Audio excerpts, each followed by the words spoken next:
That thing in his hand, that cheap, slightly dying office torch that's been rolling around in a desk drawer since 2019, that's light.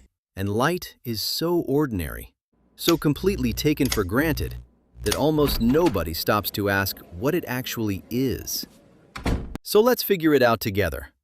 Scientists were confused for centuries. For hundreds of years, the smartest people on Earth could not agree on something we take completely for granted. Isaac Newton, yes, the Apple guy, was convinced light was made of tiny particles, like a stream of invisible bullets flying from a source. Makes sense, right? Light travels in straight lines. Particles do that. But Christian Huygens said, no way. Light bends around corners slightly. It slows down in water. It spreads out, just like waves do. Both had solid evidence. Both were partially right. And that's exactly what made this one of the greatest scientific debates in history. This debate lasted 200 years. In 1801, a scientist named Thomas Young did something simple and accidentally broke everyone's understanding of light.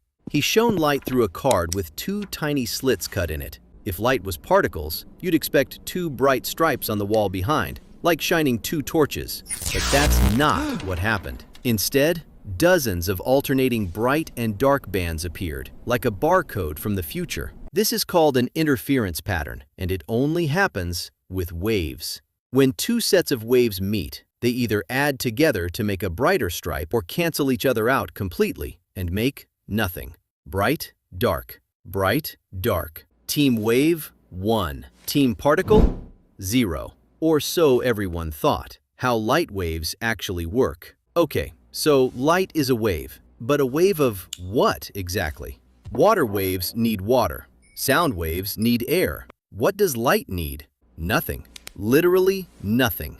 Light is an electromagnetic wave, a disturbance in electric and magnetic fields that can travel through the total vacuum of space. That's why sunlight reaches us across 150 million kilometers of empty space with zero problem. And here's the wild part. Light always travels at exactly 299,792,458 meters per second. In a vacuum, nothing in the universe goes faster.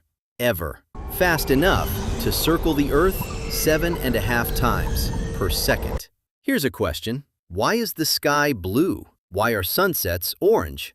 Why does a prism split white light into a rainbow?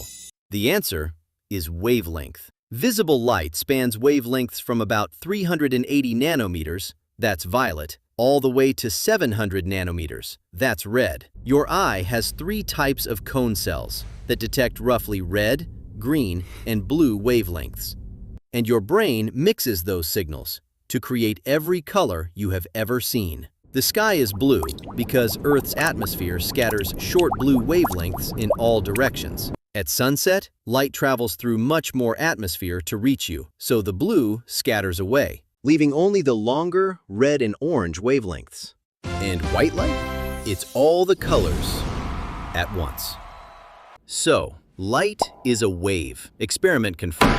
Case closed. Except, in 1905, Albert Einstein showed that when light hits certain metals, it kicks out electrons. But only if the light's frequency is high enough. No matter how bright the light, if the frequency is wrong, nothing happens. Waves don't work like that. Particles do. Einstein proposed that light comes in discrete packets of energy, called photons. Each photon carries a fixed amount of energy based on its frequency. So light is a wave, and it is particles at the same time, depending on how you observe it. This broke physics so thoroughly that it launched an entirely new field, quantum mechanics, the science of the very small, where particles can be in 2 places at once. Cats can be alive and dead simultaneously, and light refuses to make up its mind. The deeper scientists looked, the weirder it got. And honestly, it still is. Light left the sun 8 minutes ago. It crossed 150 million kilometers of empty space. It passed through a cheap office torch, and it ended its journey the moment it hit your eye. That's not just physics. That's kind of beautiful. Light is weird, Science is awesome, and now you know why.